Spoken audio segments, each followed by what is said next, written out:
Hello student, मैं Varun Agarwal.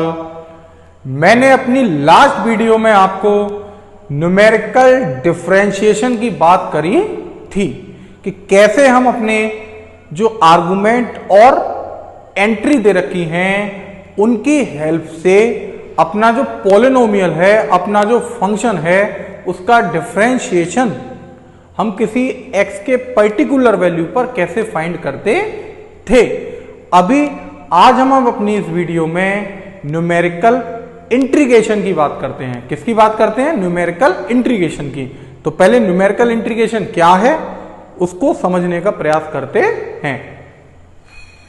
The process of computing the value of a definite integral from A set of numerical values of the integrand is called numerical integration.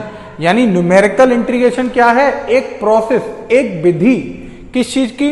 Computing, ज्ञात करने की, the value of a definite integral की, एक निश्चित समाकलन की value ज्ञात करने की विधि को उन्होंने न्यूमेरिकल इंटीग्रेशन बोला है। अब जो डेफिनेट इंटीग्रल है वो कैसा? From A set of numerical values of the integrand, यानी जो इंटीग्रेंड है उसकी जो न्यूमेरिकल वैल्यू है उसके सेट के रूप में आपको दे रखा हो डेफिनेट इंटीग्रल, तब उस डेफिनेट इंटीग्रल की वैल्यू को ज्ञात करने की विधि को हम न्यूमेरिकल इंटीग्रेशन कहते हैं। कैसे? थोड़ा सा अब विस्तार से समझने का प्रयास करते हैं। जैसे लेट आई बराबर इंटीग्रल है, डेफिनेट इंटीग्रल, लिमिट है उसकी a टू b, और किसका इंटीग्रेट करना है? y का with respect to x, where y is equal to है फंक्शन ऑफ x। y क्या है? y is equal to function of x। We given for certain equidistance values of x, यानी y जो है एक certain equidistance value of x पर दिया गया है। कह सकते हैं x के मानों को x naught plus h, x naught plus 2h plus डेडेडेस up to x naught plus nh। जैसे पीछे अपना होता था आर्गुमेंट, उसी तरह से आपको आर्गुमेंट गिवन है x naught plus h, x naught plus 2h, x naught plus 3h, डेडेडेस up to x naught plus nh। Let the range a comma b, ये जो इंटीग्रल है, डेफिनेट इंटीग्रल है, ये इसकी लिमिट a टू b है। तो range क्या होगी इंटीग्रल की? a to b। तो a टू b जो आपका है range, b divided into n equal part. इस रेंज को हमने n इक्वल पार्ट्स में डिवाइड कर दिया। कितने पार्ट में डिवाइड कर दिया? n इक्वल पार्ट में। और n इक्वल पार्ट में जो डिवाइड किया, साथ ही ईच ऑफ विथ h, यानी हर एक पार्ट की जो विथ है वो कितनी है? h है। So that b minus a आपको मैंने बताया कितने पार्ट में डिवाइड किया? n पार्ट में, और हर एक पार्ट की विड्थ कितनी है? h। तो एक पार्ट की h, तो टोटल पार्ट की कितनी हो जाएगी? nh। कैसे पता चलेगा? b में से a को अगर हम सब्ट्रैक्ट कर दें, लास्ट पॉइंट में से इनिशियल पॉइंट को जब हम सब्ट्रैक्ट करेंगे तो क्या मिल जाएगी हमें? विड्थ मिल जाएगी। टोटल कितना था? तो टोटल कितना हो गया? nh हो गया।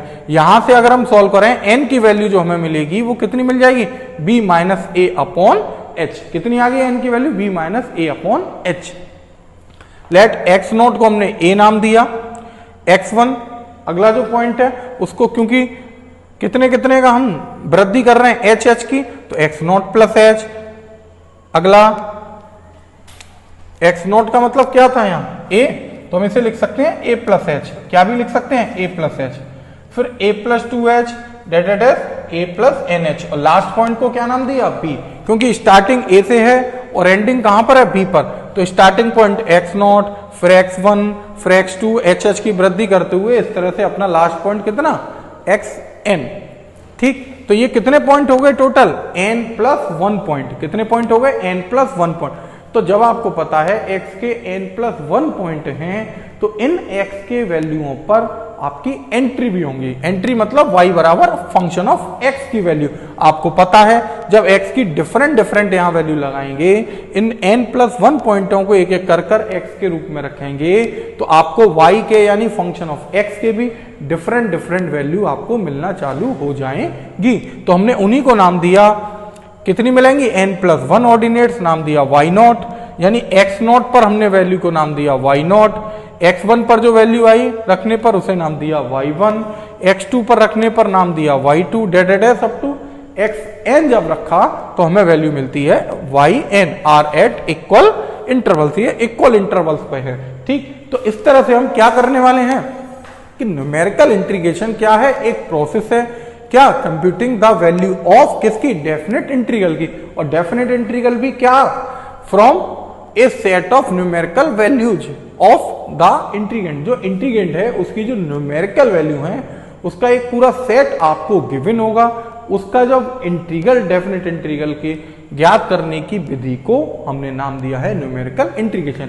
यानी सादा सिंपल बात करें तो आपको वही पुराने क्वेश्चंस की तरह आर्गुमेंट दे रखे होंगे, एंट्री दे रखी होंगी, और उन आर्गुमेंट और एंट्री की हेल्प से, आर्गुमेंट और एंट्री की हेल्प से हम अपने इस इंटीग्रल को, जो कि आपको गिवन है, integral, definite integral limit a to b और y dx को आपको इंटीग्रेट करना होगा, इसकी वैल्यू फाइंड करनी होगी, और वैल्यू के रूप में आपको a और b का मतलब आपको लिमिट दे रखी होगी, और साथ ही आपको एक टेबल आपको दे रखी होगी जिसमें आर्गुमेंट दिए होंगे और एंट्री दे रखी होंगी, जिनको हमने अपने टॉपिक में x0, x1, x2, xn नाम दिया है, या y0, y1, y2, इस तरह से हमने उनको नाम दिया है। अब बात आती है कि इस इंटीग्रल को हम कैसे सॉल्व करेंगे, इस इंटीग्रल की वैल्यू हम कैसे फाइंड करेंगे। तो इस इंटीग्रल की वैल्यू फाइंड करने के लिए हमने अपने कुछ फॉर्मूले न्यूमेरिकल इंटीग्रेशन में बनाए हैं, उन फॉर्मूलों का प्रयोग करते हुए हम अपने न्यूमेरिकल इंटीग्रेशन को, यानी इस डेफिनेट इंटीग्रल की को सॉल्व करेंगे, यानी डेफिनेट इंटीग्रल की वैल्यू फाइंड करेंगे। तो अभी मैं किस पर चर्चा करता हूं, अपने जो डेफिनेट इंटीग्रल है उसको सॉल्व करने के लिए जो फॉर्मूले हैं हम उस पर चर्चा करते हैं। तो न्यूमेरिकल इंटीग्रेशन हम कैसे फाइंड करेंगे, अपने डेफिनेट इंटीग्रल को कैसे सॉल्व करेंगे, उसके लिए हमने कुछ फॉर्मूले बनाए और उन फॉर्मूलों के आधार पर अपने क्वेश्चंस को सॉल्व करेंगे। जैसे अपना पहला फॉर्मूला है द ट्रेपीजॉइडल रूल। क्या है? The trapezoidal rule. क्या कहता है ट्रेपीजॉइडल रूल? जब आपका डेफिनेट इंटीग्रल में y dx हो और जो लिमिट हो वो a से b हो। a से b का मतलब अभी मैंने आपको टॉपिक में समझाया था, a को हमने x0 मान लिया था और v को x0 प्लस nh। अगर हम n इक्वल डिवाइड यानी n इक्वल पार्ट्स करें तो हमारा जो ट्रेपीजॉइडल रूल कहता है वो क्या है, h/2 ब्रैकेट के अंदर y0 प्लस yn प्लस 2 और ब्रैकेट के अंदर y1 plus y2 plus y3 plus yn-1 bracket close और बिग ब्रैकेट भी क्लोज। यानी हमको जब डेफिनेट इंटीग्रल देगा और न्यूमेरिकल इंटीग्रेशन के लिए बोलेगा तो हम क्या करेंगे, अपने अगर हमसे कहता है ट्रेपीजॉइडल रूल की हेल्प से सॉल्व करो तो हम इस फॉर्मूले को अप्लाई करेंगे। इस फॉर्मूले में हमें किन लोगों की आवश्यकता है, एक h निकलना, h चाहिएगा और फिर y0 चाहिए, y1 चाहिए, y2 चाहिए, y3 चाहिए, yn-1 चाहिए, यानी अपने ऑर्डिनेट्स चाहिए, ठीक, एंट्री चाहिए। उनकी वैल्यू को यहाँ पुट करेंगे और ट्रेपीजॉइडल रूल की हेल्प से हम अपने डेफिनेट इंटीग्रल को सॉल्व कर लेंगे, न्यूमेरिकली सॉल्व कर लेंगे। इसी तरह से हमने जो सेकंड फॉर्मूला बनाया नाम दिया सिम्पसन्स 1/3 रूल। क्या बनाया? Simpson 1/3 rule. और सिम्पसन 1/3 रूल क्या कहता है, वही इंटीग्रल वही लिमिट, बस फॉर्मूले में हमने बदलाव कर दिया और फॉर्मूला नया दिया h/3 y0 plus yn plus 4 bracket के अंदर y1 plus y3 plus y5 plus यानी ऑड वाले आपको दिख रहे होंगे y1 y3 y5 प्लस 2 के मल्टीप्लाई में ब्रैकेट के अंदर y2 plus y4 plus y6 plus यानी इवन वाले आपको दिख रहे हैं, ठीक। तो इस तरह से अगर सिम्पसन 1/3 रूल की बात करता है तो सिम्पसन 1/3 रूल की बात करेंगे और ट्रेपीजॉइडल रूल की बात करता है तो हम ट्रेपीजॉइडल रूल की बात करेंगे। इसी तरह से सिम्पसन ने एक और फॉर्मूला अपना अप्लाई किया, उसको नाम दिया सिम्पसन 3/8 रूल। क्या नाम दिया? 3/8 रूल। क्या चेंज है? वही डेफिनेट इंटीग्रल वही लिमिट, बस फॉर्मूले में बदलाव। यहाँ 3h/8 आ जाता है और अंदर जो है वो चेंज हो जाती है वैल्यू, यानी y0 प्लस yn प्लस 3 के इंटू में y1 plus y2 plus y4 plus y5 plus y7 plus y8, यानी ये जो सफिक्स में 3 की टेबल वाले हैं y3 y6 y9 यहाँ नहीं आ रहा। ये y3 y6 y9 कहाँ आएगा? प्लस का 2 करते हुए ब्रैकेट के अंदर y3 plus y6 plus y9 plus y12 इस तरह से आएंगे, यानी 3 की टेबल वाले आ जाएंगे अगर बात करूं सफिक्स में। ठीक, तो हमारा कौन सा फॉर्मूला? Simpson 3/8 rule. अगर 3/8 रूल से बात करता है तो हम 3/8 रूल की बात करेंगे। अपना एक और फॉर्मूला बेडल्स ने दिया कि बेडल्स रूल, क्या नाम कहलाता? बेडल्स रूल। वही इंटीग्रल, वही लिमिट, फॉर्मूले में बदलाव, 3h/10 ब्रैकेट के अंदर। ये एक सीक्वेंस, एक चेन सिस्टम की तरह वर्क करता है। y0 आया प्लस 5y1 आया प्लस y2 आएगा plus 6y3 plus y4 plus 5y5 plus y6, यानी y0 से स्टार्ट हुआ और y6 तक आए चेन के रूप में।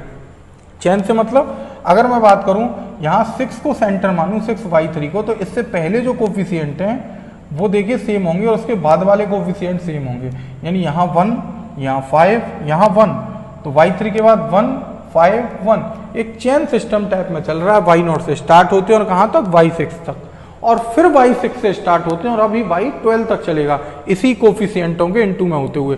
y6 y7 y8 y9 y10 y11 y12, y6 में 1, y7 में कोफिशिएंट 5, y8 का कोफिशिएंट 1, y9 जैसे ही आएगा तो उसका कोफिशिएंट 6, और फिर वही पहले वाले जो कोफिशिएंट थे वही पलटना चालू हो जाएंगे, यानी y10 का 1, y11 का 5, y12 का 1।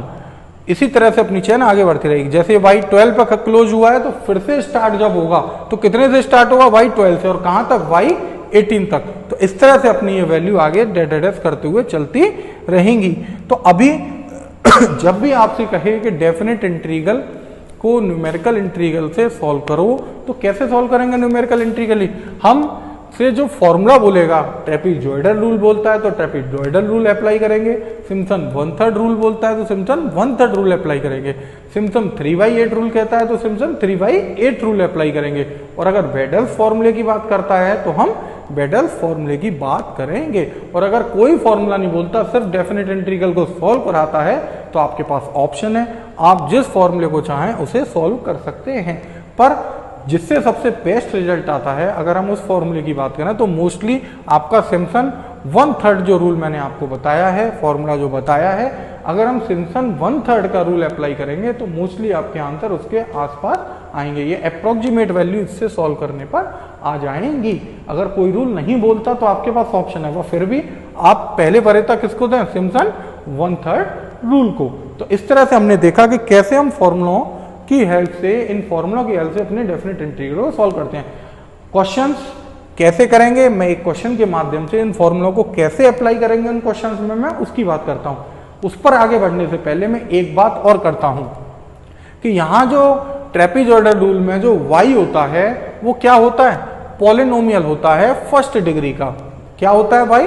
फर्स्ट डिग्री का पॉलिनोमियल, उससे बना हुआ फॉर्मूला होता है, यानी इस टाइप की फॉर्म में होता है y = a + bx। अगर कभी ऑब्जेक्टिव में आपसे पूछ लेता है कि ट्रेपीजॉइडल रूल जो होता है उसके अंदर जो y होता है वो कितनी डिग्री का पॉलिनोमियल को रिप्रेजेंट करता है, तो यहाँ ट्रेपीजॉइडल रूल में y जो है वो फर्स्ट डिग्री के पॉलिनोमियल को रिप्रेजेंट करता है, और ये फॉर्म होती है y = a + bx या y = ax + b, जो चाहे आप लिखकर दिखा सकते हैं। इसी तरह से जब हम सिम्पसन 1/3 रूल की बात करते हैं सिम्पसन के, तो यह एक सेकंड ऑर्डर के पॉलिनोमियल को रिप्रेजेंट करता है। किसको लिख रहा है? सेकंड ऑर्डर का क्या है? सेकंड ऑर्डर का आपका पॉलिनोमियल है। कौन से ऑर्डर का? सेकंड ऑर्डर का पॉलिनोमियल। और सेकंड ऑर्डर का पॉलिनोमियल सेकंड डिग्री का पॉलिनोमियल है, और क्या होगी इसकी equation? y = a + bx + cx² type होगा, या y = ax² + b + c bx + c करते हुए हम लिख सकते हैं। यानी यहां जो y होगा वो क्या होगा? पॉलिनोमियल होगा, और कितनी डिग्री का होगा? सेकंड डिग्री का होगा। अब हम आगे चलते हैं, सिम्पसन 3/8 रूल। ये जो पॉलिनोमियल होता है भाई यहाँ 3 डिग्री का होता है, और ये इसकी स्टैंडर्ड फॉर्म है y = a + bx + cx² + d x Q. और अगर हम बेडल्स रूल की बात करें तो यहां जो y होता है वह भी एक पॉलिनोमियल होता है, बस अंतर इतना, अभी इसकी डिग्री कितनी होती है, 6 डिग्री होती है। कितनी डिग्री होती है, 6 डिग्री का, और ये इसकी फॉर्म होती है। तो आपके ऑब्जेक्टिव पेपर में कभी कभी पूछ सकता है कि ऑब्जेक्टिवली आपसे क्वेश्चन पूछ सकता है कि ये कौन सा रूल में y किस पॉलिनोमियल को, कितनी डिग्री के पॉलिनोमियल को रिप्रेजेंट करता है। तो अभी मैंने आपको बात करी कि क्या फॉर्मूले हैं, उन फॉर्मूलों को अब हम बात करते हैं अप्लाई कैसे करेंगे। उन फॉर्मूलों की हेल्प से हम अपने डेफिनेट इंटीग्रल को कैसे सॉल्व करेंगे, एग्जाम्पल के माध्यम से उनको समझने का प्रयास करते हैं। तो अभी हम एक क्वेश्चन के माध्यम से हम अपने डेफिनेट इंटीग्रल को कैसे सॉल्व करेंगे, हम उसकी बात करते हैं। जैसे अपना क्वेश्चन दिया है, calculate the approximate value of definite integral x की पावर 4 dx, और उसकी जो रेंज है, जो लिमिट है, वो -3 से 3 है। यानी इस इंटीग्रल को, इस डेफिनेट इंटीग्रल को वैल्यू फाइंड करनी है, कैलकुलेट करना है, अप्रोक्सीमेट, ठीक, अप्रोक्सीमेट वैल्यू फाइंड करनी है वाई यूजिंग ट्रेपीजॉइडल रूल। अभी आपको मैंने 4 रूल बताए थे, तो उसमें से हमें ट्रेपीजॉइडल रूल अप्लाई करना है। साथ ही सेकंड पार्ट बोला है सिम्पसन 1/3 रूल, यानी हमें ट्रेपीजॉइडल रूल की हेल्प से इसको सॉल्व करना है और सिम्पसन 1/3 रूल की हेल्प से सॉल्व करना है। साथ ही इसमें दिया है by dividing the range, range यानी ये जो लिमिट है, इसकी जो रेंज है, इन 6 इक्वल पार्ट्स। आपको कह रहा है कि इसको हमें 6 इक्वल पार्ट्स में डिवाइड करना है। यानी सबसे पहले हम अपना डेफिनेट इंटीग्रल लिखते हैं, कितना है, -3 से 3, और किसको सॉल्व करना है, x की पावर 4 dx को हमें इसकी वैल्यू फाइंड करनी है। ठीक, तो सबसे पहले हमारे जो फॉर्मूले होते थे, हम उस फॉर्मूले में जाएं तो हमने a था, b था, y था, a था, b था, y था। तो यहां a कितना हो जाएगा, हमने लेट कर लिया, let a is equal to -3 lower limit, फॉर्मूले के according b equal to 3, a equal to -3, v equal to 3। साथ ही y is equal to x की पावर 4, ये जो जिसका हमें इंटीग्रेट करना है, किसका करना है, x की पावर 4 को, हमने अपने फॉर्मूले के अकॉर्डिंग उसे y लेट कर लिया। और गिवन, क्या गिवन है यहां, given dividing the range, dividing the range कितने में, इन 6 इक्वल पार्ट्स, 6 इक्वल पार्ट्स। इसका मतलब क्या हुआ, दैट इज जो n होगा अपने फॉर्मूले में वो कितना होगा, 6 होगा। n का मतलब कितना हो जाएगा, 6, क्योंकि इसने बोला है 6 इक्वल पार्ट्स, या वो कुछ और बोलता तो n की वैल्यू वही हो जाती। और कभी कभी पेपर में नहीं भी दिया होता, क्वेश्चन में नहीं भी दिया होता, तो हम अपनी a और b की वैल्यू के जज करते हुए a और b की वैल्यू की हेल्प से हम n की वैल्यू अपनी ओर से लेट कर लेते हैं। ठीक, अभी फॉर्मूला अप्लाई करने के लिए चाहे हम ट्रेपीजॉइडल रूल लगाएं, चाहे सिम्पसन 1/3 लगाएं, चाहे सिम्पसन 3/8 लगाएं, और चाहे बेडल्स रूल लगाएं, इन रूल्स में आपको अगर जरूरत थी तो सबसे पहले थी h की, ठीक, उसके बाद y0, y1, y2, y3, y4 अपने फॉर्मूले में इन सब लोगों की आवश्यकता पड़ती है। तो पहले हम निकालते हैं h, कैसे निकालेंगे। तो मैंने h के लिए आपको फॉर्मूला पढ़ाया था कि h बराबर होता है b minus a upon n, या n बराबर लिख लीजिए b minus a upon h, या b माइनस a बराबर nh। यहां से अगर हम सॉल्व करेंगे तो h की वैल्यू कितनी आ जाएगी, b की वैल्यू 3, a की वैल्यू -3, n की वैल्यू 6, 3 + 3 6, 6 अपॉन 6 यानी 1। यानी कहने का मतलब h इक्वल टू आपके पास कितना आ गया, 1 आ गया। 1 का मतलब आपका जो इंटरवल है, आपका जो विड्थ है वो कितनी है, 1। यानी हमने जो -3 से 3 तक की जो रेंज थी उसको हमने 6 इक्वल पार्ट्स में डिवाइड किया, और हर पार्ट की जो विड्थ है वो कितनी है, 1 है। ठीक, अभी इसी की हेल्प से हम x0, x1, x2, x3 ये सब ज्ञात करेंगे और इसकी हेल्प से फिर हम y0, y1, y2 फाइंड करेंगे। तो हमारा स्टार्टिंग पॉइंट कौन, हमारा स्टार्टिंग पॉइंट है a इक्वल टू -3। रेंज जो है वो कहाँ से स्टार्ट है, -3 से। तो यही -3 x0 के रूप में वर्क करेगा। किसके रूप में वर्क करेगा, x0 के, यानी x equal to -3 is equal to x0 at x equal to -3 बराबर x0 नाम दिया, पर हम वैल्यू निकालते हैं y की। किसकी वैल्यू, y की। तो x इक्वल टू -3 को हम कहाँ लगा देते हैं, y की वैल्यू में, यानी -3 की पावर 4, और -3 की पावर 4 को सॉल्व करेंगे तो आपके पास आ जाएगा 81, और इस वैल्यू को हमने नाम दे दिया y0। क्या नाम दे दिया, y0, क्योंकि जो हमारी x की जो पहली वैल्यू है, a का जो मान है वह x0 कहलाता था। हमने नंबरिंग जब करी थी तो x0 पर जो y की वैल्यू निकल के आएगी उस वैल्यू को हमने नाम दे दिया y0। अगला काम, जो अगली वैल्यू होगी, यानी x0 प्लस h होती थी, क्या होती थी, x0 प्लस h या a प्लस h। तो a प्लस h का मतलब कितना है, x0 हमने क्या माना, -3, h का मान कितना आया, 1, तो -3 प्लस 1 करेंगे तो -2 आ जाएगा। किस पर, x का मान जब -2 है तो y की वैल्यू कितनी होगी, -2 की पावर 4, यानी अगर हम बात करें -2 की पावर 4 का मतलब कितना, 16, और नाम इसको क्या दे दिया हमने, y1। अब अगली जो वैल्यू होगी x0 प्लस 2h, कितना हो जाएगा, x0 की जगह पर -3, 2h, h का मतलब 1, इट मीन्स -3 प्लस 2 यानी -1।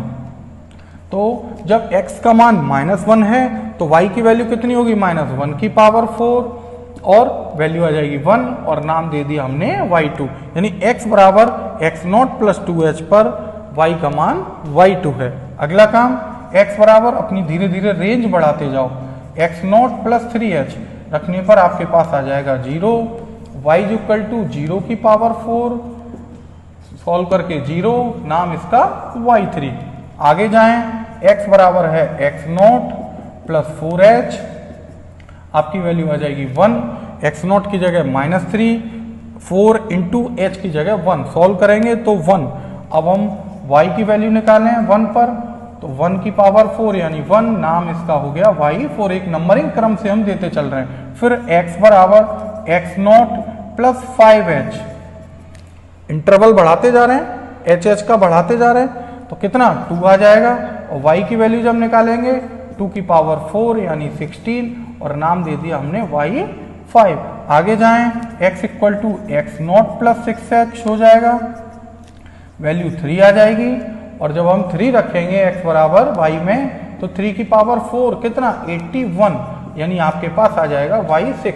यानी कहने का मतलब, सबसे पहले हमें h चाहिए था तो हमने h निकाला, h का फॉर्मूला b माइनस a बराबर nh बताया था, तो वहां से h बराबर आ जाएगा b minus a upon n।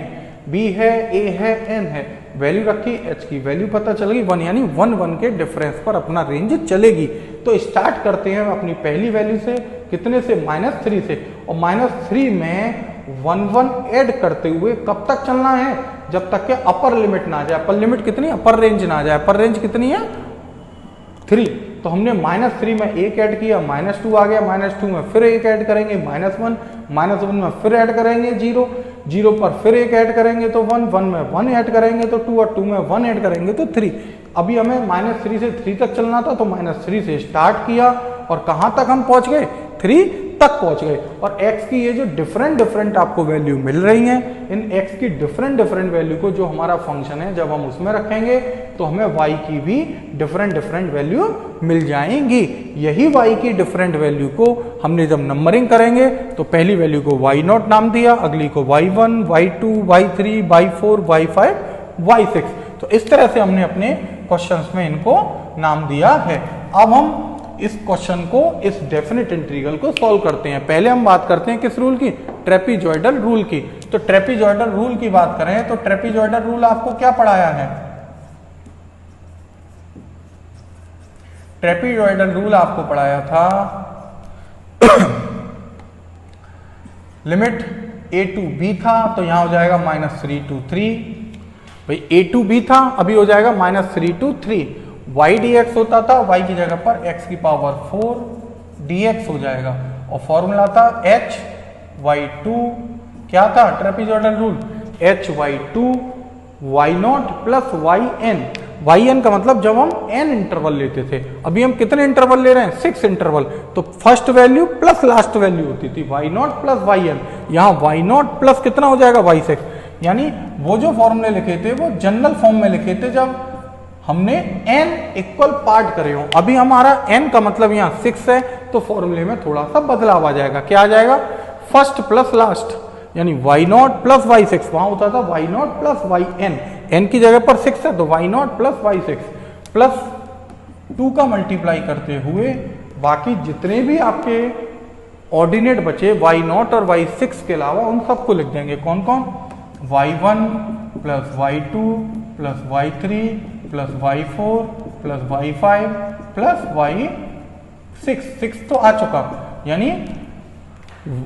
First y0 और लास्ट y6 एक ब्रैकेट में प्लस 2 का मल्टीप्लाई करते हुए ब्रैकेट में लिखा जाएगा y1 plus y2 plus y3 plus y4 plus y5, इसके अगला y6 क्योंकि हम लिख चुके हैं। अभी यहाँ में सबकी वैल्यू पता है, यहाँ वैल्यू लगा देते हैं, h की जगह पर 1 लगाया, y0 की वैल्यू है आपकी 81, y6 की भी 81, यानी 81 plus 2, y1 plus y2 plus y3 की 16 plus 1 plus 0 plus y4 1 plus 16, यानी 16 प्लस 1 प्लस 0 प्लस 1 प्लस 16, इन सब की वैल्यू हमको पता है। देखिए यहाँ से y1 y2 y3 y4 y5 इन सब की वैल्यू हमने यहाँ फॉर्मूले में पुट कर दी।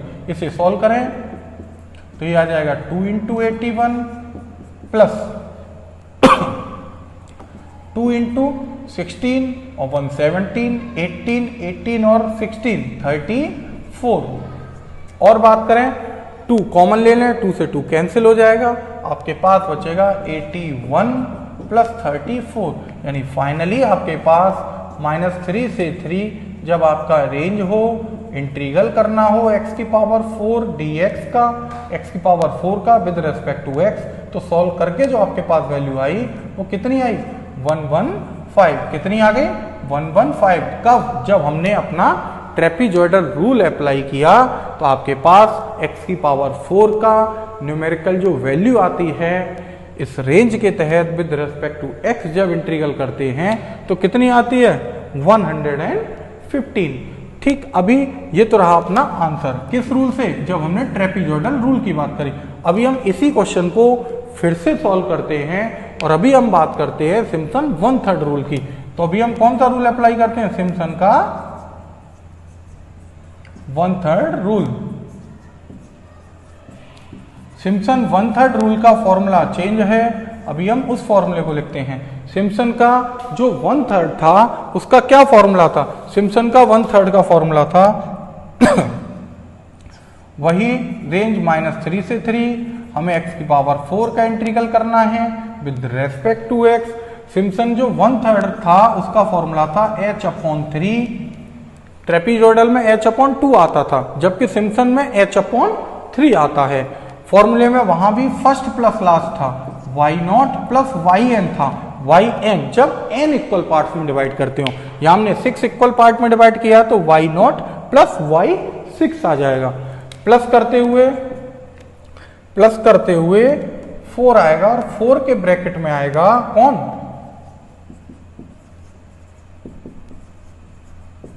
ऑड वाले, यानी ऑड जो सफिक्स में हो y के, y1 plus y3 plus y5, y7 नहीं आ सकता, मैंने लिखाया था y1 plus y3 plus y5 plus y7 plus y9 इस तरह से, क्योंकि y7 इसमें नहीं है तो हम सिर्फ किस किस को लिखेंगे y1 plus y3 plus y5 को।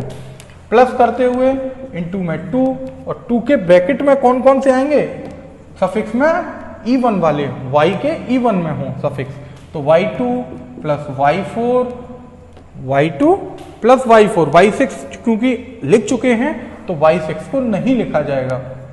क्या फॉर्मूला बनेगा सिम्पसन 1/3 का, h/3 फिक्स था, फिर होता था y0 प्लस yn, अगर n इक्वल पार्ट्स होते थे, यहां हमारे 6 इक्वल पार्ट्स है तो y0 प्लस y6 होगा प्लस 4 और ब्रैकेट में होता था y के सफिक्स में ऑड वाले, तो y के सफिक्स में ऑड वाले y1 plus y3 plus y5 plus y7 ऐसे करते हुए, पर y7 इसमें नहीं है, हमारी वैल्यू ही नहीं निकल रही, तो इसलिए हम y5 पर रुक जाएंगे।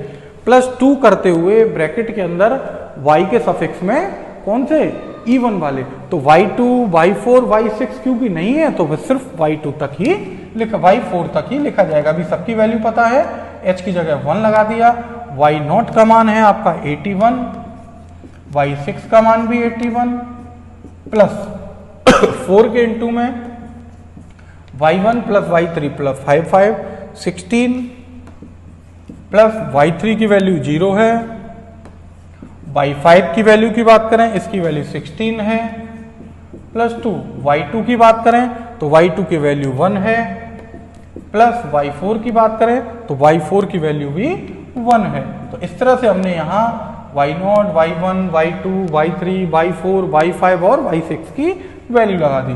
और सॉल्व करें तो 81 प्लस 81 162 हो जाएगा। यहाँ बात करें 16 प्लस 16 32, और जब 32 में 4 का मल्टीप्लाई करेंगे तो आपके पास 128 आ जाएगा, प्लस 1 प्लस 1 2, 2 इंटू 2 4 आ जाएगा।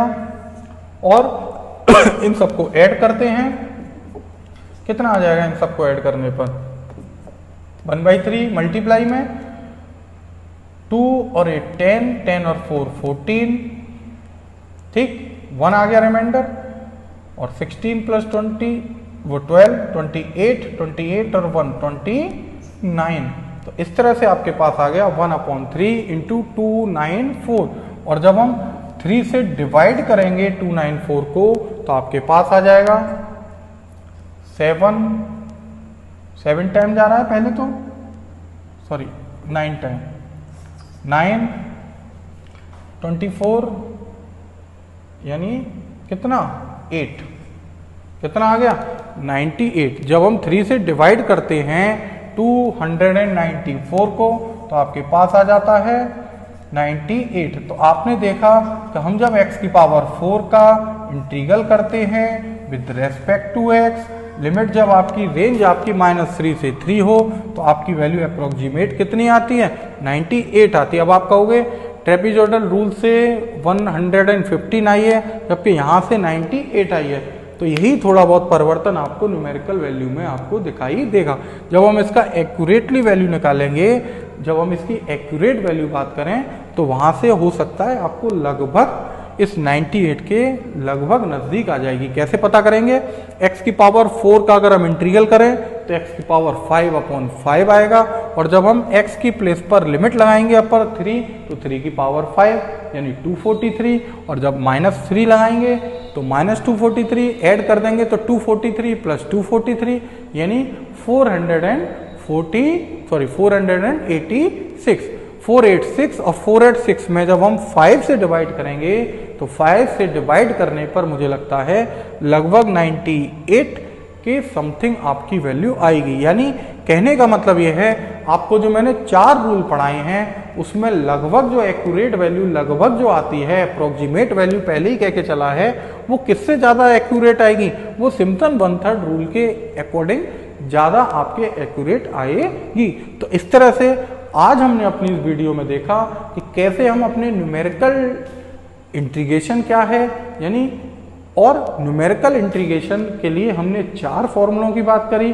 पहला था ट्रेपीजोइडल रूल, दूसरा था सिम्पसन 1/3 रूल, तीसरा था आपका सिम्पसन का 3/8 रूल, और चौथा है आपका बेटल्स रूल। और उन फॉर्मूलों को हेल्प से हम अपने डेफिनेट इंटीग्रल को कैसे सॉल्व करते हैं, उसकी कैसी न्यूमेरिकली वैल्यू अप्रोक्सीमेट निकालते हैं, वह मैंने आपको एक एग्जाम्पल के माध्यम से भी समझाई है। मैं अपनी अगली वीडियो में कुछ नए टॉपिक और कुछ नए क्वेश्चंस के साथ मिलूंगा।